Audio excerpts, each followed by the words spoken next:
The following content is intended for a mature audience only. Viewer discretion is strongly advised. Boom, boom. We're on British Bears, coming to you from another land. The British Bears Show, another kind of fan.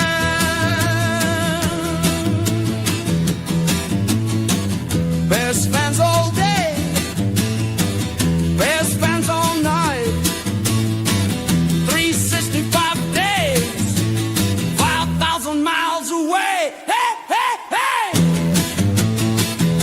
The British Bears, the Irish Bears, the German Bears, the Polish Bears. Wait, what? We are Bears. We are Bears. We are Bears fans.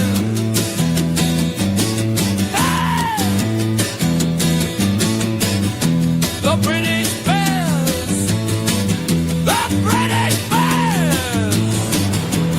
Welcome to the British Bears. Welcome to the British Bears Show. And now your hosts, C-Dub and Jason UK Bears. Well, thank you all for that kind introduction. My name's Chris Watts. I'm the host of the show. To my far left, or maybe all right, is Jason. How are you, sir? I'm fantastic, mate. Victory Tuesday again. Let's go. Victory Tuesday. And as you might notice, the fella in the middle is not Big Dave, as usual. But a gentleman I've wanted to sort of talk to for a long time, a gentleman called Greg Gabriel. I'm sure many who watch the show know who Greg is, but I'll just give you a bit of a lowdown of Greg's fantastic career. 30-year plus in NFL scouting, won 2 Super Bowls. Well, that were the Giants, Greg. What were the games? Super Bowl 21 and Super Bowl 25 we won. Yeah. The Super Bowl 21 was I actually don't, the ones we lost, I don't remember the numbers. Oh, that's the best one, mate. That's the best thing to do. Just check it out. Got 2 Super Bowl winning teams with the Giants, and the first one was the first full Super Bowl I watched live of the Giants against the Broncos in 1986. So I always have a bit of a soft spot for that Super Bowl. And Greg was the head of Chicago Bears scouting from 2001 to 2010, and he was involved in a draft which drafted Devin Hester, Lance Briggs and Tommy Harris. Greg, thank you for coming on the show and giving up a bit of your time. It's an absolute honour. I always enjoy GTF football myself, and I just want to say that it was absolutely fantastic seeing Howard back doing the show yesterday with yourself, looking so well, and the show was absolutely fantastic. It's enormous. Welcome, Greg. Oh, thank you for having me, and happy to be here, there, wherever I am. It's big week this week, Becker week. Oh, massive week. Yeah, massive week. Packers week, second week, and it's sort of within 2 weeks we've been playing them? 13 days for the first time since I don't recall we've ever, at least since I've been involved, around that the games have been that close together. Last time was 1985, Greg. 13 days gap, exactly the same in 1985. 85? Yeah. Well, maybe that's a good omen. Maybe it's a sign. Yeah. Hopefully so. It could be against the New England Patriots. We had the Patriots Super Bowl 40 years on, yeah. That'd be so weird, but I think the Patriots would probably do better than the Patriots in 1986 because my Buffalo Bills team did a number on the Patriots Sunday. If you guys got to see any of that. Okay, we'll beat the Bills in the Super Bowl then, Greg, if that's okay with you. You know what? I'm from Buffalo. I don't know if you guys know that. Yeah, I was just going to ask you. And so Super Bowl 25, when I'm with the Giants, we play Buffalo. and it's Yeah. Buffalo's first Super Bowl. I got my whole family there, and literally hundreds of friends that are, went down to Tampa from Buffalo for that game. And I'll tell you, I was the only one for the Giants in that whole group. Is that because of the bonus you were going to get? Well, more than that. But what would happen, Greg, if it's the Bears and the Bills in the Super Bowl? Would you be completely torn apart with your allegiance? No, not at all. So I go for the Bills. No,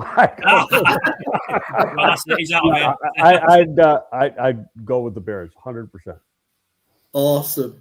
What we usually do is we usually review the previous game. The Bears beat the Browns 31-3, and overall a dominating win really from start to finish. What we like to do is start on the offense, and obviously the main man of the offense is our quarterback Caleb Williams. We threw for 17 out of 28 for 242 yards and 2 touchdowns. Greg, what were your thoughts about Caleb's performance on Sunday? I'm not going to give it an A+ because there's some throws he'd probably want to have back. But you give it an A to a B+. Mm-hmm. He, and part of the stuff, it's never always. Unfortunately, the media and stuff give too much credit to the quarterback and too much bad news to the quarterback, however you want to put it, because it's really the whole team. But Caleb is playing better literally every week. And the way Ben described it, and Caleb did today too in his presser, and I don't know if you guys saw any of it earlier today, but he's doing a lot of little things better that don't show up in the stats. And as far as coming to the line of scrimmage, reading what the defense is doing, pre-snap, just his ability pre-snap to figure what things are as far as what the defense is going to do, check out of a play, check into a new play, whatever. And he's really getting very good in that area. And my opinion is we've only scratched the surface as to how good he's become. And you'll see it next year and the year after as he gets more familiar in this offense. This is not an easy offense. Very difficult offense. And, people want to complain about, 59%. Who gives a shit? The important thing is that you're winning games. Yeah. Of course, yeah. What's your thoughts, Jason, on Caleb Williams on Sunday? Grace kind of nailed it. Only a couple of insane throws. That touchdown to DJ. People want to say that throw might be the best throw he ever had. I don't agree with that. I go back to the week before, that throw to Oz, shorter touchdown in the corner of the end zone. Yeah. That had a window of about this big. Oh, yes. To make that throw. That was, I think, a harder throw than the throw to DJ. Now, granted, the throw to DJ was a little bit across his body, so that makes it difficult. They're both great throws, and very few people can make those throws.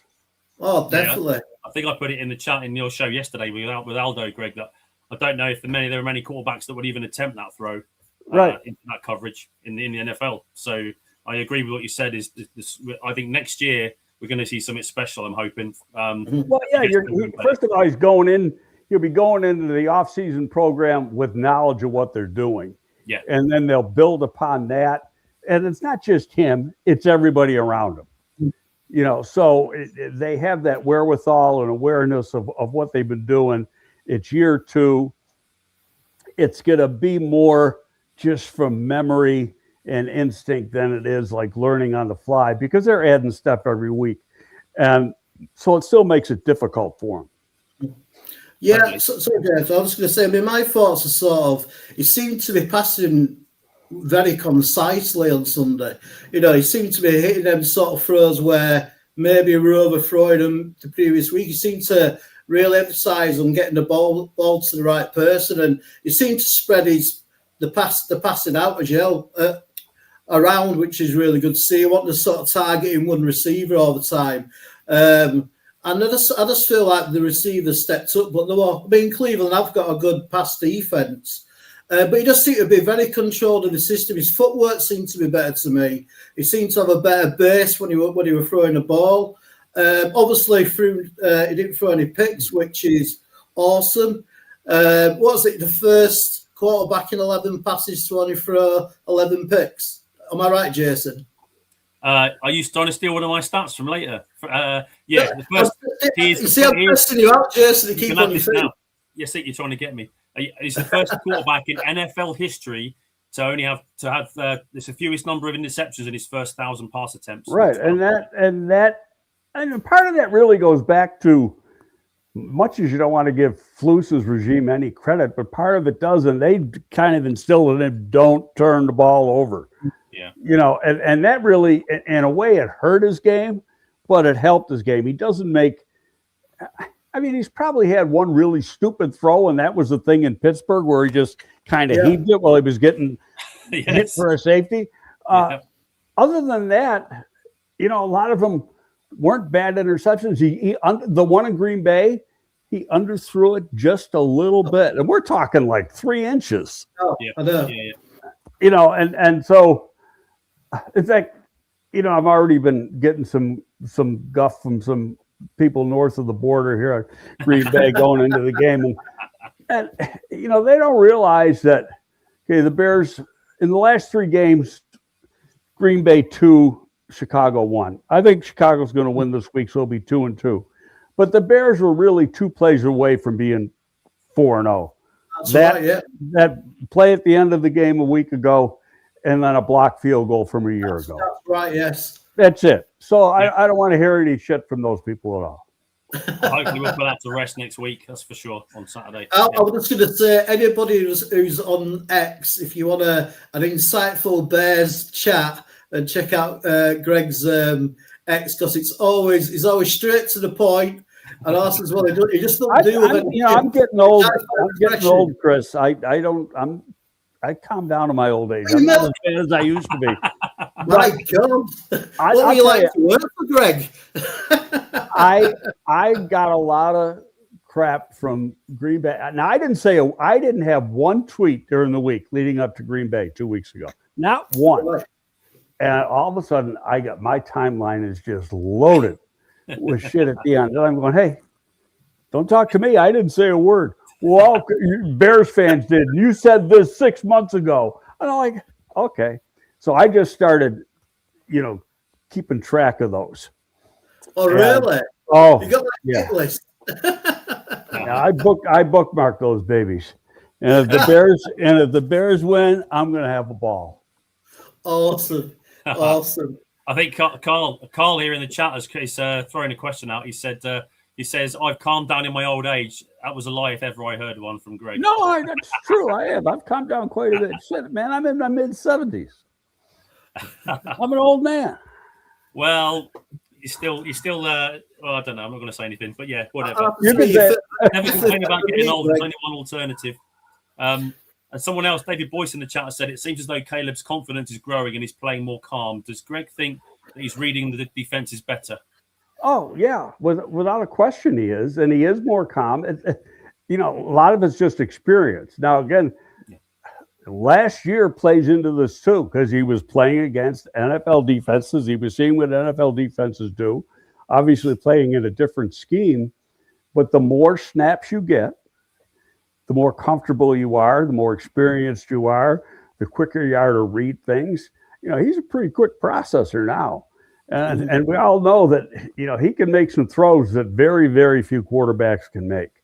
He's got that snap in his wrist. And when he throws a fastball, it's a fastball. He's got to have one of the 3 strongest arms in the league. Oh, yeah, I would have thought so, yeah. And I think as well, Greg, that his durability as well. He's not missed a start. And it's like you say, it's the more playing time you get as a player, then especially as a quarterback as well. But that's just also it gives you that sort of continuity of leadership of the offense and how the offense operates and how it feels as well. Anything more you'd like to talk about, Caleb, Jason? No, I think we kind of covered it. He had a really good game, didn't he? Kept the ball safe, made some incredible throws. What he's done, even though the completion percentage isn't as high as you'd want it, when he needs to make the throw, he makes the throw. Oh, definitely, And yes. it's a good throw. So, and to me, that counts more than anything else. Yeah, and I completely agree. I think there's too much emphasis on stats sometimes, and the thing with Caleb with me is he's a winner. He's got winning burns. You know, all the times he's brought the Bears back, and we discussed it on previous shows that he never felt that Fields and Trubisky could do that like what Caleb can do now, where he can sort of put the game on his shoulders, and he can, and then it, he makes that difference, that little bit of the thing what makes him different, just a normal quarterback, little thing what makes him special. And I must admit, I hadn't felt this way about a quarterback in Chicago probably since Jim McMahon, which is showing my age. Yeah. Honestly, just because I like how Caleb carries himself. I think he's his own person, and I like how he comes over in the presses. Did you see that? Sorry, did you see that? He said something Sunday after the game. Somebody asked him about that throw to DJ, and like, was that a risky throw or something like that? And he came back with, "I can make any throw." Oh, I love that so much. I love that so much. And it was basically take that question and shove it up your ass, totally. and go there, because I can do anything I want to do, and that's not cockiness. That's confidence. Yeah, inner confidence. Yes. Yeah, you have to have self-belief at this level of sport. You've just got to believe in yourself all the time, haven't you? Yeah. So, have you guys seen the picture? I think it was one of the last game-winning drives.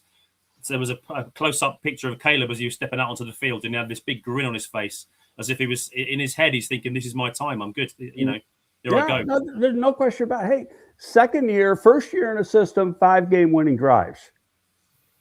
Who else has done that in their second year, first year in a system? Yeah, I don't know what the stat is, but I guarantee you there aren't too many. No. And also as well, last year he got an absolute battering with the amount of sacks he got. So it wasn't even like he even had a chance to get into a pass, because he always had some guy in his face, more or less, as he was dropping back. So, and also the amount of punishment he took that season, it must have been like night and day for him with the coaching.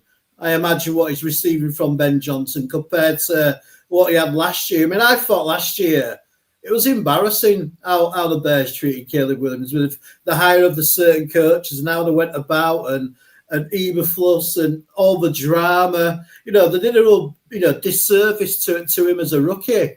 But I think this year you can just see all the potential, and he just needs to make the standard, not big sort of time throws, just to keep him sort of honest with his passing. But we'll move on to the rushing attack.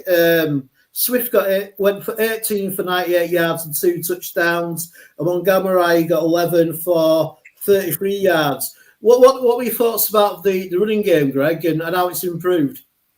The running game since the bye week has been outstanding. It's probably been as good as any run game in the league. If it's not first, it's in the top 3. A lot of it has to do. Your run game is only as good as the offensive line. The offensive line is playing real good. Yep. It wouldn't shock me the way the voting is going. Still, the players have to vote and the coaches have to vote, but at least on the fan vote, there's 3 guys from the offensive line. The 3 interior guys are all going to the Pro Bowl on the fan vote. But like I say, you still got the players and the coaches to vote. These guys have dramatically improved. And what's nice about it is it's their first year together. That's another group that's going to keep getting better and better. And the other thing I was thinking about the other day, except for left tackle, because they've had 3 different people in there over the course of the year, everybody else has played. There hadn't been any injuries. Yeah, we lost Jackson for a half of one game. And Luke Newman went in and not even a half. He got hurt early in the first quarter. Luke Newman went in and finished the half, and then Jackson came out for the second half.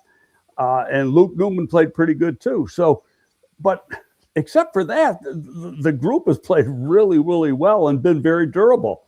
Yes. Knock on wood, that continues up into the playoffs, because I think one more win gets them in. It won't officially get them in. Oh, I reckon just one more.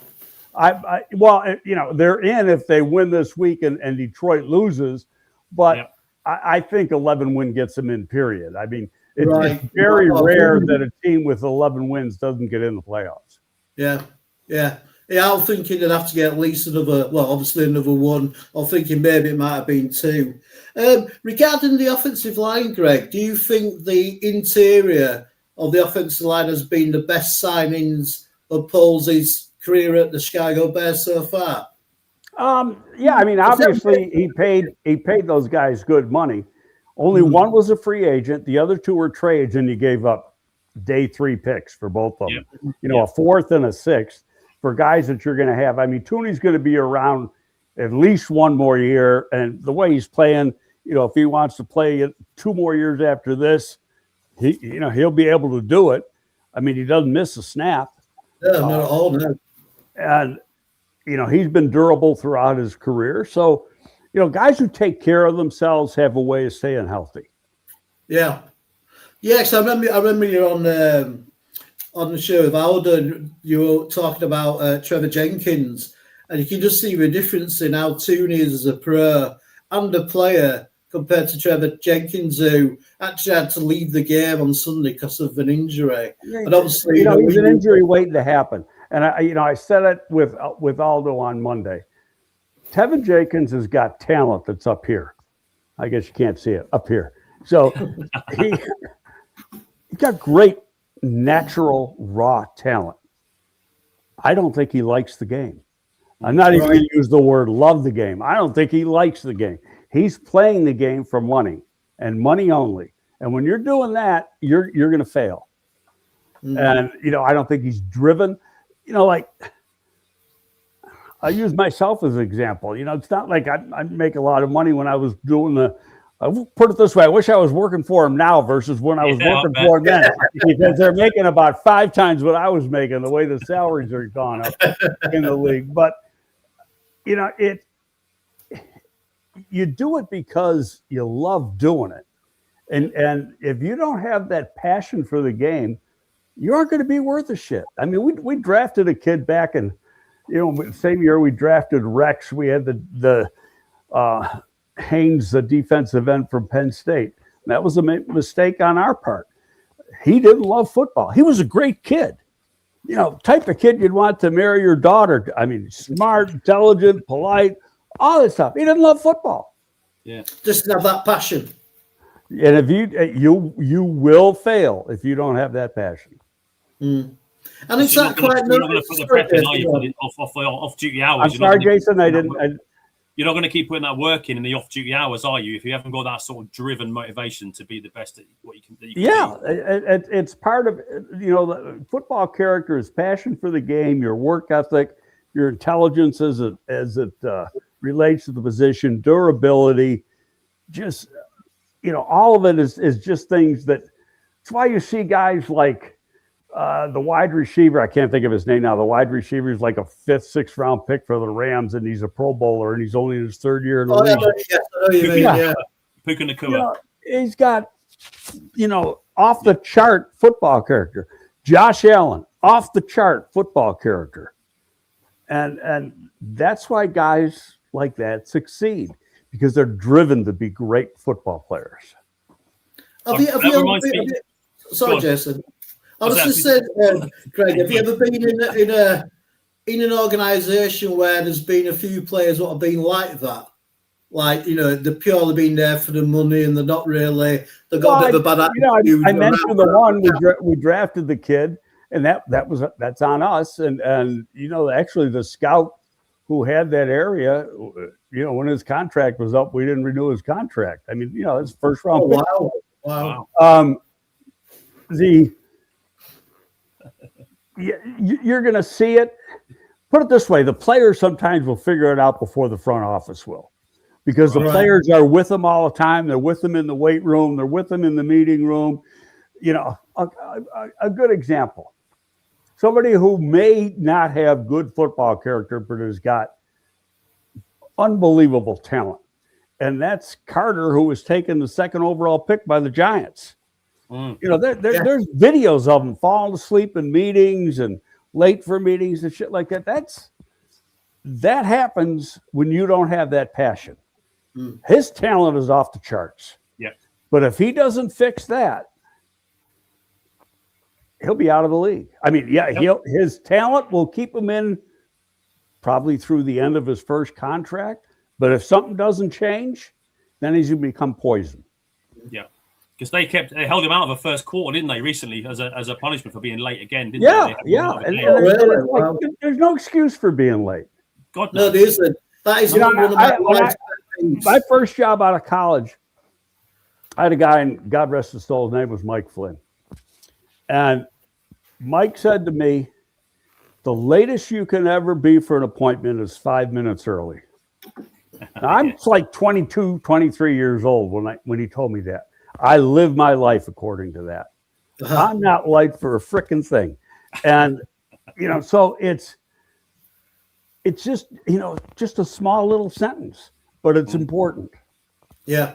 I think people being on time is important. It boils my blood when people are late. But let's move on to the receiving call. Like I mentioned before, Caleb did manage to get the ball out to a lot of the different players. Bird in the third, he got 6 receptions for 84 yards. DJ Moore had 4 receptions for 69 yards and 2 touchdowns. Loveland, 4 receptions for 63 yards. And Komet, 2 for 28 yards. What were your thoughts about the receiving core on Sunday, Greg? Overall, pretty good. And you're playing without Rome.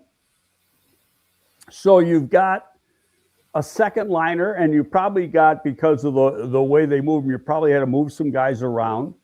You don't have the size at that X position that you normally would have and that you want because Rome was out. I think what you're going to see is he'd probably be out a couple more weeks anyway, the way it sounds, is that it wouldn't shock me, and I guarantee I'm throwing a dart at the wall here, but it wouldn't shock me to see Loveland playing some X. Yes, I could see that. Okay, and I thought that when they drafted him too. I just said, you know what? This guy's so big, so athletic, that you can put him out at the X and he'll be fine. Obviously, he's not going to have the speed to run by a 4.45 corner, but because of his size and because of his athleticism, his length, and his reach, he can still win and still be even on the deeper route. So it's not like you can just do that overnight. It's going to take a couple of weeks, and you don't give him every play. You give him a handful of plays to play at that position, and he'll be fine. But it's another weapon, and it's a way that you can adjust the offense to make up for Rome being out. I think Loveland's got a great pair of hands, an absolute fantastic pair of hands. That reached out catch what he had on Sunday was just a marvel. But what were your thoughts, Jason, about the passing game? Yeah, it was a shock. A shame to lose Rome, wasn't it, on the warm-ups? I think it's maybe to do with the cold. I think, Greg's saying they may hold him out for the playoffs. I think if it's... I like the way... Did you hear what Ben said yesterday? He said, we may hold him out for his own good. That's right. Yeah. That's and basically, is that he wants to keep playing. So if you ask him, I'm good. I'm good to go. Let's go. Yeah. But it wouldn't shock me. They had practice today that if he was out there, and I'm throwing dart at a wall. Wouldn't shock me if they put a boot on that foot. Say goodbye to Squeegee. Right. He's off. One of our regulars. He's off. He's out. He's got to go out to a physiotherapy appointment, I think. So he's going to catch you later, Squeegee. Sorry about that. Well, good luck, Squeegee. Hope you come back in one piece, mate. Yeah, that makes sense. Yeah, if they hold him out just to sort of let it heal, because it's obviously been giving him trouble for a little while, hasn't it? He's had that. Yeah, I mean, again, I'm guessing, but if they put a boot on, and you can take, I mean, I when I had my Achilles surgery 5 years ago, I had to wear a boot for 6 weeks, and you could take them off. So it's not like, he's stuck in it, but it's a way to prevent him from at least doing too much during the day when he shouldn't be doing it, and just let the damn thing heal. Yeah, especially with a stress fracture. Yeah. And sorry, Jason, how do you feel about the return of DJ Moore? I know. After you having him last week, he had a day, didn't he, man? Yeah, Had a great day, and hey, he's capable of having that every week. Totally. Yeah. I'm in on DJ Moore. I'm totally in on DJ Moore. Sorry, Jesse. Do you think, Greg, with DJ Moore, that they haven't designed players quite right for him, or do you just think he's not being the first in the progression, or is it just a matter of Caleb just not seeing him due to rolling out quite a lot? I think it's again, I listen to what Ben says because he's very transparent. He's very honest on what he says. And you go back to a week ago where, when he catch one ball for minus yardage or something, he goes, the plan was to get him the ball. It didn't work out, and that can happen on a week to week basis, can be the coverage, can be what Caleb's seeing. It could be a whole variety of things. But now with Rome out, you got to find ways to get him the ball. Yeah. And who knows what's good, what Burton's going to be this week, if he's going to be able to play. I think he's going to be able to play, and they're kind of downplaying it. So the Packers are thinking he might not play. And you'll probably see that he didn't practice today, and he'll be limited. They'll probably do like last week. They'll practice today and take off Wednesday and then practice Thursday and, have a walkthrough on Friday. But it wouldn't be shocking if you saw that his best designation all week was limited. Right. And then he ends up playing. So, yeah, he has been fantastic. He's, especially the last couple of games, Bird in the third. And I think one of his great sort of strengths is what he can do with the ball after the catch. He can really make guys miss, but he's also got a little bit of strength to where he can run guys over, which is nice to see from a wide receiver. Very, very similar from a physical standpoint to DJ. Yes. Very similar. In fact, if you look at their numbers, you go back and you look at their combine numbers when they came out, they're almost identical.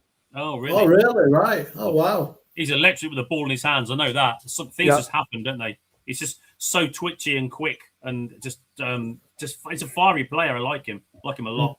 I mean, even though he's the same height, the same speed as DJ was, they're built a little differently. Luther's a little bit longer. DJ looks almost like a running back the way he's built. Yes. And Luther looks more like a wide receiver. But when you do the measurement, they were like 3 pounds apart at the combine. Wow. And the same height. Luther's got a little bit longer arms. But it's just the similarities to me are really, really all the numbers across the board, really close. Yeah, I've just been impressed with him. Especially I mean, he caught the long touchdown pass against the Cowboys as well, which were from the flea flicker, which were amazing. But yeah, any more thoughts about the offense before we move on to the D? You got anything, Jason, you want to talk about, or Greg, anything you'd like to finish off with? I think I just want to see him this week start quicker than they did 2 weeks ago. Yes. They played the second half. They played really good ball against Green Bay on offense. They started slow. They got to come out fast. And part of that's got to be the crowd. And I know, like Jarrett today said, the Bears fans got to be the loudest they've ever been. And I mentioned that, I think on Sunday, or it might have been yesterday.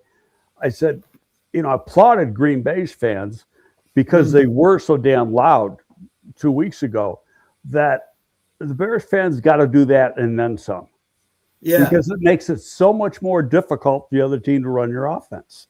Yeah. And really, if you're not on the field, you don't realize what it can do because you can't hear a freaking thing. I can imagine because, the first time I went to Soldiers Field, I was sat behind one of the end zones about halfway up. So I was still quite low to the field. So, and you can feel the noise sort of come over the top of you. And also, I was lucky enough to actually go onto the field and be part of the guys that hold the big bear down flag before the kickoff. Yeah. And the crowd, that was just before kickoff, and you can just feel the noise coming down on you. So I imagine whenever he's sort of heckling you, it's like when you have the opposition's QB, it must be a nightmare to get through that, an absolute nightmare. But yeah, we'll talk about the defense. TJ Woods, he got 5 tackles, 4 assists. Jarrett, 3 tackles, 1 assist, 1 sack. Gardner Johnson got 3 tackles, 1 assist and 1 interception. Booker had a bit of a game. He had 3 tackles, 1 assist and 2 sacks. D. Jackson, he had 1 sack, 2 tackles, 5 assists and 1 interception. Johnson, he had 1 tackle and 1 interception. And Dexter had 1 tackle and 1 sack. What were your thoughts about the defense, Greg? I mean, I felt they really dominated. I know they had a lot of players out on their offensive line, but I still thought our front 4 managed to get pressure on the Browns. Well, obviously that, the Cleveland line being banged up had an effect on the game, but also the fact that it was only the 4th game that the quarterback had started in the NFL. It takes you more than 4 games to get acclimated to playing complex NFL defenses. So, so it was a combination of things, but Sanders had been playing pretty good, but they got so much pressure on him. And I said it on the show yesterday with Aldo. So they sacked him 5 times. If he wasn't as athletic as he is, they would have had 10. Oh, definitely, yes. Because he escaped at least 5 more. Yeah, Gardner Johnson should have had 1, didn't he? He had him banged to rights, and he just sort of missed it. There's inside him, and yes. Sweat could have had 1. I think Gervon Dexter could have had another 1. Billings could have had 1. It was so close, that wasn't it? He had him in his grasp, but he managed to throw it out. I personally thought, we completely confused him. You could tell he was a rookie quarterback. Like you said, Greg, the scheme what the defensive coordinator running was just confusing him. It was great to see the Bears get pressure on the QB. And also as well, the takeaways. We keep getting the takeaways throughout the games. And how many did we get? 2 takeaways this time? 3 touchdowns. 3, sorry. 3 interceptions all in the second half. Yeah. That were it. Yeah. So we're still, getting the interceptions and turning the game about. What were your thoughts, Jason, about the defense? Yeah, they showed up, didn't they? Brilliant. Let's say lots of pressure. 3 interceptions. Yeah, DeMarco Jackson had a day, man. A sack, a tackle for loss, 2 pass deflections, an interception, 1 QB hit. He's been a brilliant find, isn't he? When we had our linebackers out. So. And now this week you're probably getting Tremaine back. Yeah. If they do what they've been doing with the guys coming back in recent weeks, they put them on a pitch count. Yeah. Mm-hmm. But the key is Jackson's been playing the mic. Tremaine's actually been playing the will. So you could put TJ's was playing at the mic before, but he knows both positions. Right. So when Tremaine is out there, you'll have Tremaine at the will and TJ at the mic, or you can even put Jackson at the mic. But Tremaine gives you that presence because of the way Dennis Allen used him. They moved him around a little. They haven't done it since he's been hurt.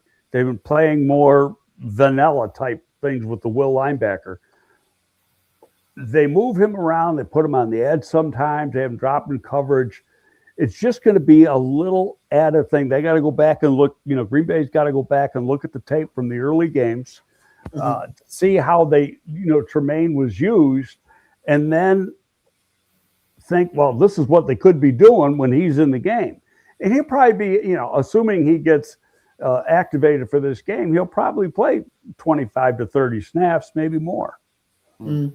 What did you think of Jalen Johnson's play? Especially the interception he got in ends. At first, I thought the receiver had actually scored the touchdown. I didn't realise he'd actually managed to get the ball off him. But what's your thoughts, Greg, about Jalen Johnson since he's come back from his injury? Well, he's a perfect example of the guy playing on the pitch count. And reality is he played less Sunday, and part of it is because Cleveland didn't have the ball. Played less snaps Sunday than he did the previous 2 weeks. But that play, he had, even if the guy had caught it, it was great coverage. And he was right there. And he got the ball because he turned his head at the right time. He used his hands properly, basically stripped the ball and brought it into his own hands. That's experience. And remember, go back to early in his career. He couldn't buy an interception. Yes. And then it they've come in bunches since then, and part of it's just the work you do and the experience. And once you get one or two, then they can come in bunches. Mm-hmm. Oh, definitely. I mean, yeah, my overall thoughts about defense was we out schemed them. I think, just getting them turnovers, especially against a rookie quarterback. I mean, I think you can confuse a rookie quarterback. You can make them think they're going to do one thing and you're going to do something totally different. Yeah, and he doesn't know what the hell you're doing because he hasn't seen it before. What do you think of him as a prospect, Greg? Sanders, you mean? Yeah, Sanders, I like Sanders, and I think he got buried for stupid reasons. Yeah, I did as well. I never got it. But you know what? Doesn't matter how you get into the league. Once you're into the league, it's what you do when you get in, and he'll be around a while, unless he does something stupid or says something stupid. He's too talented not to be playing. Yeah, I agree with that totally. Well, what we can do is now. This is one of my favourite parts of the show. And it's also probably everybody else's part of the show because I don't talk for about 5 minutes. Probably people are at home cheering that the Northern Yorkshireman's not talking all the time. And Greg will probably understand what's being said for the first time in 40 minutes. But Jason, please fire away with your stat bomb, mate. I will do, but just before I do that, Greg, we've been here for 45 minutes. Are you still okay to hang around for another few? I got about 5 more because I got to get this one thing done for this agent. So okay. He needs it. He needs it like an hour and a half from now, and I already started, but I got a little bit more to do. No worries. I won't waste Greg's time then. I'll do the stat bomb after he's gone, if that's okay. We'll just keep Greg here. Fair enough. What we'll do then, Greg, is waste his time. Yeah, we'll quickly wrap up with obviously your thoughts about the Green Bay game coming up and special teams. What about special teams, man? Special teams last week was overall pretty darn good job. Their coverage on kickoffs was a lot better. Their kickoff returns was a lot better. If I recall, they gave up too much against Green Bay in kickoff return the last game. And that's one thing you got to make sure you do a better job of this week. Yeah. Cool. You got to give them, if you can keep them inside the 30, that's what's preferred. But even if they get out to the 31, 32, that's okay. Just don't let them get past the 35. Yeah. Do you think the two big injuries are going to affect the Packers on Sunday with Parsons going out and Watson as well will be out for the game? Do you think that's going to be a big impact? Has Watson been said? Is it been said that Watson isn't going to play? He's not definitely out. I'm sure he's on the. There's been a lot of different information on that. There's people up in Green Bay that say he might be able to play. Personally, I think he's not going to play, but they're going to keep you guessing. Parsons, you got to go back to what they did last year, which they, the Bears coaches will do. They'll be looking at them, how they schemed without Parsons. You still got Gary on the other side, who's a damn good pass rusher, but they'll run things more like they did a year ago than they have been this year with Parsons there. Sure. Parsons, they moved all over the place. You're not doing that. So it's going to be a little bit more straightforward. That could be a little bit easier for Caleb rather. And we'll just say, I'll tell you, it's no gimme that because they got some guys out that the Bears are going to win the game. The Bears have been playing with guys out for the last 7 games. That's right. And they're still winning. This is National Football League. Backups are pretty damn good football players, or they wouldn't be in the league. So I take it, man, you're going for a Bears win on Sunday. I won't ask you for the score because I don't know if you write an article or anything like that. But are you thinking that the Bears are going to win a game against the Packers on Sunday? I got a good feeling, and I think, and it's because of the way the players, just watching the locker room after the game. It was almost unanimous. Yeah, we won. Well, they expected to win last Sunday. And you talk, no, we got the big games this week. And so they already know these guys are driven to not only beat a team that ownership wants you to beat, but it gives them a 1.5. They win the game. They're up 1.5 with 2 to go in a division. That's pretty hard to lose. I mean, what you want to have is play Detroit, and it doesn't mean a damn thing. Yes. Totally. Yes. Yeah. Yeah, I agree. Sorry, Jess, go on. No, I agree with that. Totally. Yeah, 100%. That's what you want. I mean, I think most of us thought that we'd go into the Niners as a loss as well, but we win 2. Well, hey, everybody thought a loss was going to happen in Philly. What happened? Exactly. You stole my next sentence, Greg. It's exactly right. So, I mean, the way they're playing, they went into the Eagles' house and stomped all over them. So let's now, it's a little harder going out to the West Coast, but it's not going to be cold. You know that. Yeah. Well, exactly. Yeah. Exactly. Actually, it's not going to be cold on Saturday either. Oh, good. Yeah, I looked at the forecast right before I came out with you guys. It's good. During the day, the high's now 41. Oh, wow. For Chicago.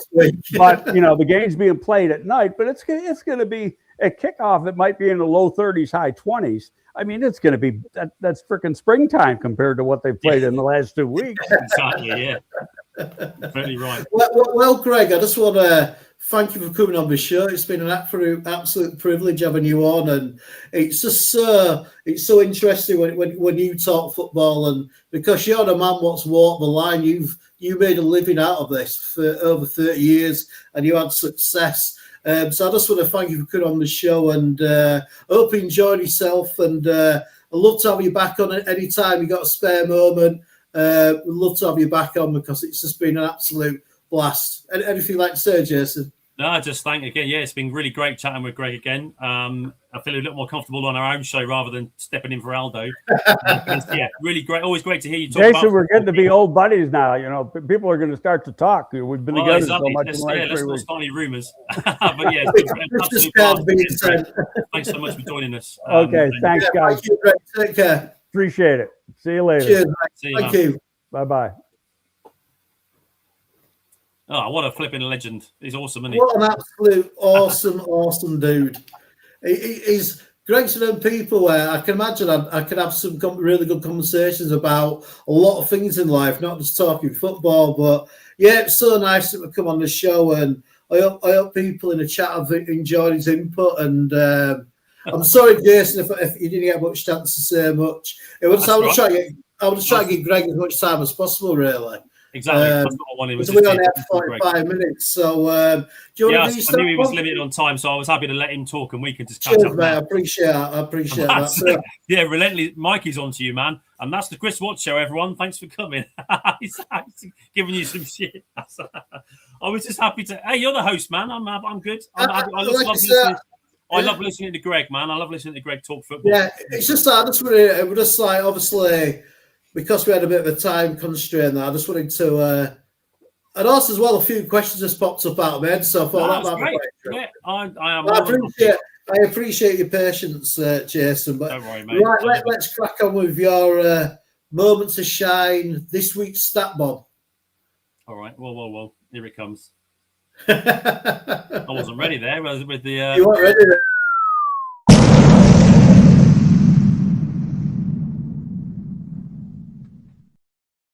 Cool. Right. So here we go. This is what we're here for. I didn't want to waste Greg's time listening to me waffling on with some stats. There's only one stat that matters, and that's the win column. But I found something from a guy on Reddit, as a user whose handle is ID_240, right? And he got all his data from NFL penalties. They mentioned that in the game that we now lead the league in pre-snap penalties, which we do. We kind of knew that. What, the Bears did? Yeah. Because I thought, excuse me, since probably the fifth game, we seem to sort of manage to stop doing a lot of penalties. This is where it's going, Chris. This is where it's going. All right, mate. Right, I don't want to stumble onto your narrative, mate. Exactly. Shut up. Sorry. There we go. No, me, mate. I don't get a chance to talk to people very often, so I try and make the most of it. More. Yeah, exactly. Exactly. Yeah. So you're right. Yeah, so we this guy split the season into two halves so far. So the first 7 games, the last 7 games.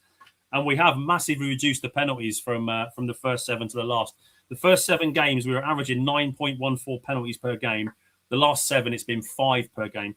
And the difference in yardage is those first 7 games, 9 penalties, we were getting a hit for 76 yards every game. And in the last 7, we're averaging 5 penalties for 38 yards per game. So we've drastically cut down the penalties in the last half of the season. For whatever reason that may be. Caleb running the offense better. The guys getting used to cadence, a bit more discipline.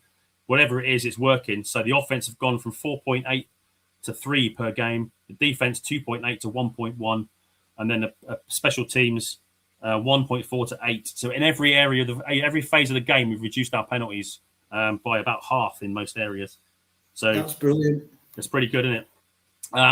Greg mentioned that shot, the throw earlier, and I was going to talk about this because that throw last week, the touchdown to OZ, according to Next Gen Stats, and I forgot to mention it in the show, but I texted you guys in the group, didn't I? Later, I said, according to Next Gen Stats, that touchdown pass to Zacchaeus last week was the Caleb's most unlikely completion in his career at 16.9% probability. He actually beat that this week with that throw to DJ, according to Next Gen. And that's because of the pace he was moving. He was moving at 11 miles an hour or something, and the separation was 0.7 yards as well. So that was now the most unlikely completion of Caleb's career. That touchdown to DJ Moore, which was 16.1% probability of making it, according to Next Gen Stats. I mean, it did look. I mean, it was an amazing throw and an amazing catch because he caught between two defenders, but. I imagine, like, if you were looking at it from you're in the QB room drawing up the play, you probably have gone maybe just throw it out of bounds. But thank God he didn't.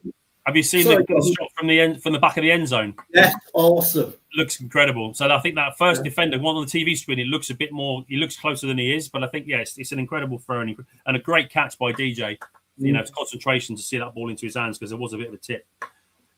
Since losing the opening game to the Vikings, we now won 5 straight at home. So slightly more annoying that we lost that game, but it is what it is. Where we are. And we mentioned Parsons, didn't we? That he's out. Obviously, no one celebrates injuries. I think it's been a tough season for some really horrible injuries, man. But this is going to affect their game because he led the NFL with 64 pressures. And the next guy up for Rush is Rashawn Gary for Green Bay, who's got 28. So that gap of 36 pressures between your leading one and the second place guy, that's the biggest gap in the NFL between two defenders. It's two leading class rushers. So they are going to suffer quite a drop-off in terms of pressure on Caleb, I think. So, again, next man up, they got some good talent on that defense, but you're going to feel it losing a guy like that, aren't you? Oh, you got to do it's just the guy being on the field as well, just who he is and his momentum and the leadership of the guy, what he does just due to his actions. But any more stat bombs, mate? Yeah, plenty. You've just got to account for him, haven't you? You've got to account for him on the pitch. Right, so just to refresh everyone about what we said about Cleveland, people are saying like they're terrible, and the offense is their weakness, isn't it?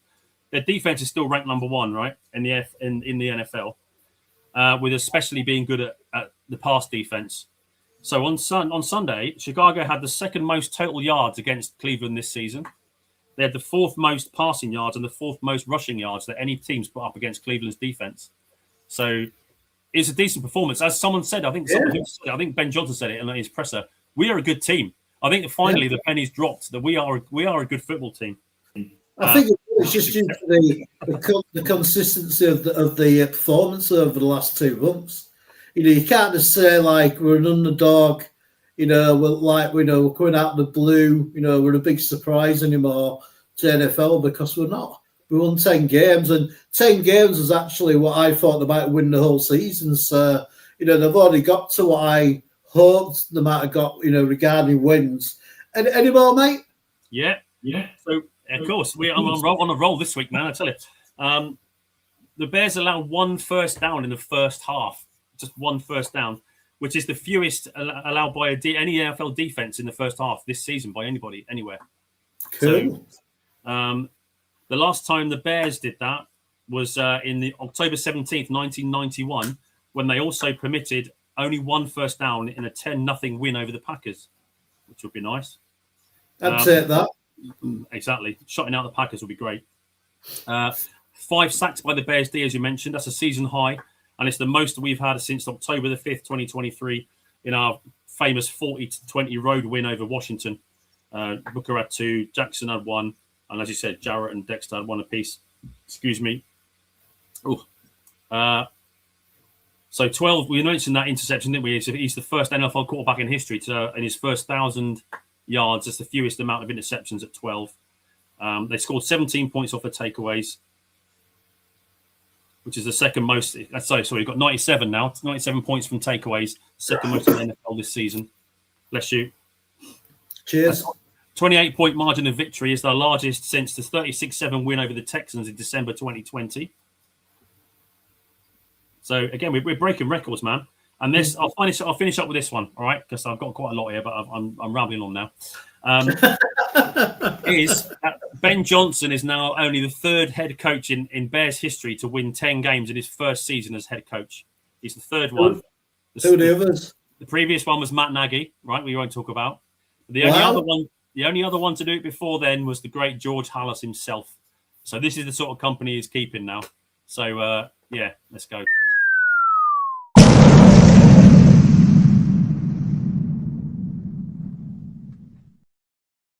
Awesome stat bombs, mate, as usual. Very, very entertaining as usual, mate. But let's move on to the Green Bay game. The evil Packers. Well, the Packers played the Broncos last week and they lost 26-34.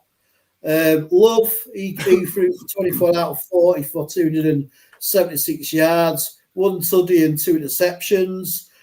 Rushing, Jacobs, he got 12 for 73 yards and a touchdown. And their receivers were quite sort of spread about like ours, really. Reedy got 5 receptions, 55. Golden, 3 for 55. Musgrave, 4 for 52. And Jacobs, 2 receptions for 19 yards and 1 touchdown. And Lord Effen's got 362 total yards. Do you think, obviously, them 2 injuries, what they got, Jason, what are the sort of things which are worrying you about the Packers still? Or what do you think are going to be the Bears' strengths against the Packers? Well, I think takeaways clearly is the one. I mean, we ran them close last time, didn't we? So I think losing passes is obviously a big blow to their defense. They've still got a lot of first-round picks, a lot of talent on that D. But he's no longer your focal point, is he? I think so. That's how it'll change the scheme for sure.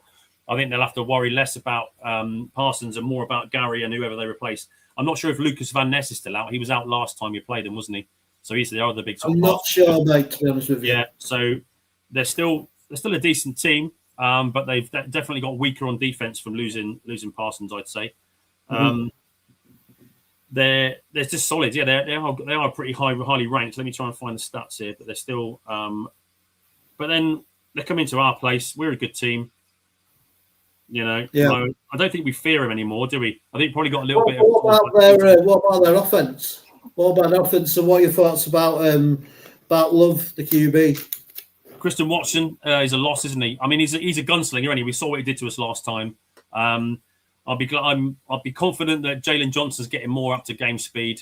Like I say, as Greg said, that coverage for his interception, he was right on the guy, wasn't he? So that will be a bonus if he's available. Obviously, we lost Kyler from the warm-up, didn't we?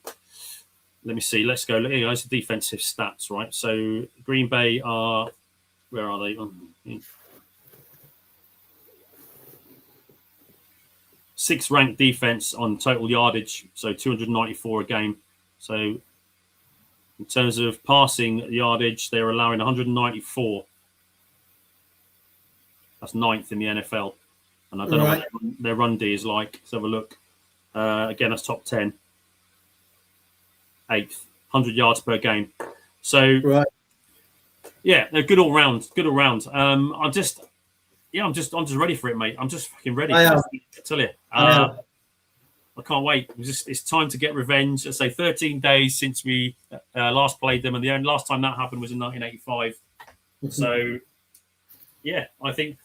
Again, I don't think they'll change their offensive game plan too much. I know losing Christian Watson is a problem, but Jaden Reed had a good game against us. So we're just going to have to just play in the same, really. Hopefully we can get more pressure. They lost one of their offensive tackles, didn't they, as well? So I think so, yeah. I think so. I mean, I agree with what you said, man. I think I think the D probably needs to play a different sort of scheme because we seem to like massively blitz them every third down. We played them a couple of weeks ago, and it was starting to get quite obvious. And obviously as well, if we can get pressure and love, that always helps.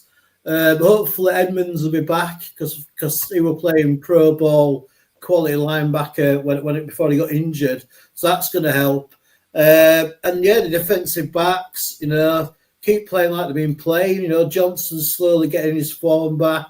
He did get burnt once Sunday by one of their receivers, but he made up with it with that interception in the end zone. Hi, Kim Buka, mate. Hope life's treating you well, brother. But I just think like it's at home. It's like we really need to win this game. It's who's going to probably win the division. It's going to be so important regarding our playoff chances and positioning in the playoffs. I agree with this from Peanut Head, man. Run, yes, and run some more. Agree, mate. We saw it in the second half of the last game, didn't we? They were blowing out their asses when we were running the ball. 2 long drives, second half. They were absolutely hanging out their arse, and that's what you want. Just run the ball down their throats. If our O-line keeps playing like it does, get the running game going, and just run all over them. I think when we played them previously, that was one of the sort of letdowns of the first half when they played the offensive line. They just didn't seem to get any push or they couldn't make any openings at all. But I think we're going to beat them. I mean, like I said before, even if we were 1-11 and we were playing Green Bay, I'm always going to pick the Bears to beat the Packers because, come on, man, you know what I mean? It's the fucking Packers, the cowshaggers from up north. And we know what I mean? We've got to beat the cowshaggers. So I'm going for a win. I'll give you my score prediction. I think we're going to win 28-24. I think there will be some scoring, but I think we're going to come out on top. And I think Caleb's going to have a bit of a game. I just think he's really he just seems like really more zoned in, like on Sunday. Even his passes seem to have like more zip to him. And we got to beat him. If you want to get to the Super Bowl and you want to get the playoffs, you got to beat the best to be the best, man. And we only lost by one fucking play last time, and that were their gaff. So I'm going 28-28. You can steal that, mate. Be in the check. I expect the check in the post. Alex, but yeah, I think we're going to win 28-24. What was your score predictions, mate? I am going to say it's going to be 34-23. Lovely. I like that, mate. And is there anything in the chat what stood out to you, or is there anything what the chat's brought up, or anybody you want to say? They're giving me their predictions too, man. Relentless Mike is saying 35-28 Bears. Nice. Crimson is in the house saying 34-17. I do, mate. I like that a lot. Steve Rogers is saying Bears 38, Packers 17s. We're going to dominate the Packers in our house. Scrolls is in there saying 30-13 to the Bears. I like that one a lot. I do, mate. Booker says Bears are going to leave a cleat in Green Bay's ass. Kim Buka, I wouldn't have expected any different response, mate. But yeah, I just want to say a massive thank you to chat. We missed out on our usual greeting with them because we wanted to get Greg straight into the action. Yeah. So it was brilliant having him on the show. But yeah, so thanks again to everyone I'm the same, Armando. I can never predict scores. Oh, I like this. E Flat was in there. He's saying 45 to -7. Nice one, mate. Yeah, let's hope so. What time then is the kickoff then for us? It is 1:20 a.m. for us on Sunday morning. I'm going to be watching it live. You're going to be watching it live. I'll be watching it live. I like Bears. Alex is my name. Says Bears 34, Cowshaggers 20.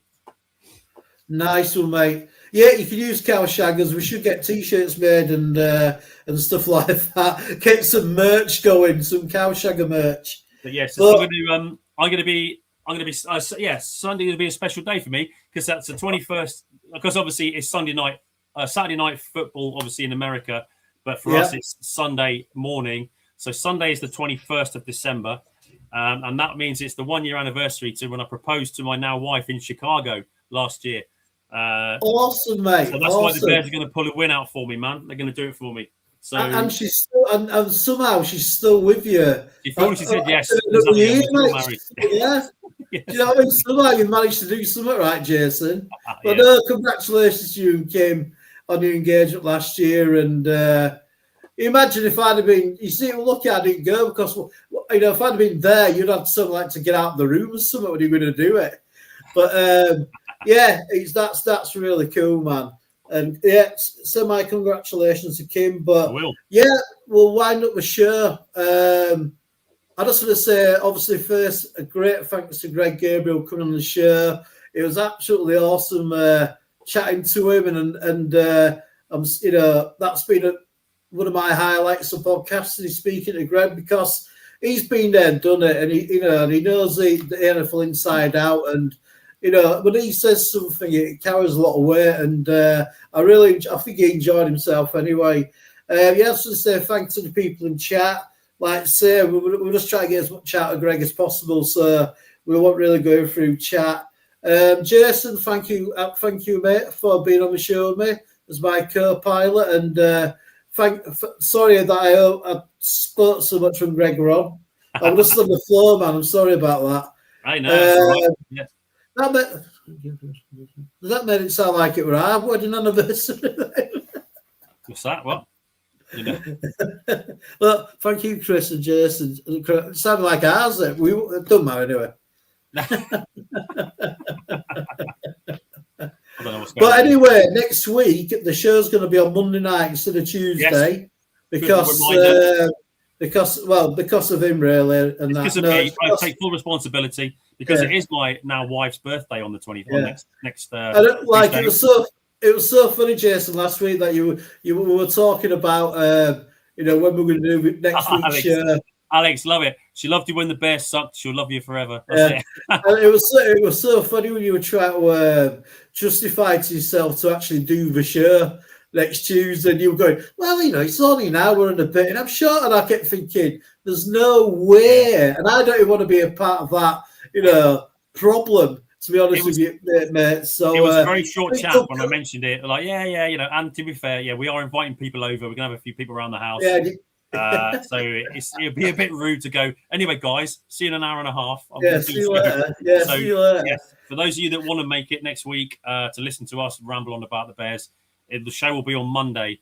Same time, 9 p.m. UK time, 3 p.m. Central, and we'll be on Monday next week after the Bears smash Green Bay in the mouth and take good hold of the NFC North. Thanks again so much to everyone in the chat. I'm sorry I didn't get around to all of you individually. We had Greg on the show, and it's just great to hear him talk football. You're all amazing. We love your support on the channel. Thanks to Shorty for running the channel and allowing us to be on here and arranging for Greg to come. So thanks again to you, Chris, as well, my host. Cheers, brother. Host with the most, my brother from up north. And yeah, let's everyone have a great week. Enjoy Victory Tuesday. And yeah, let's go. Let's go to roll. We're back cool, man. I'll just say 11-4 incoming. Nice one, mate. I'll just say, thanks for Shorty for getting Greg to come on the show. And can you please subscribe and like the programs? It's good for our egos. But we'll leave it there with a big fat bear down. Bear down. We are Bears. We are Bears. We are Bears.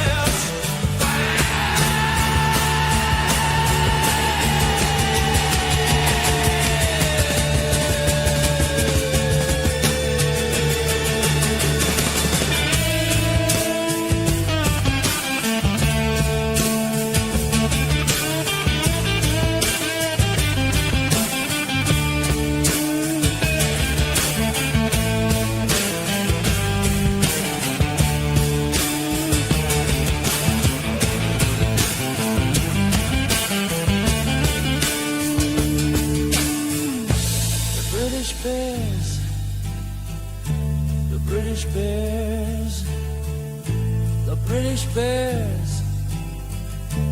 British Bears.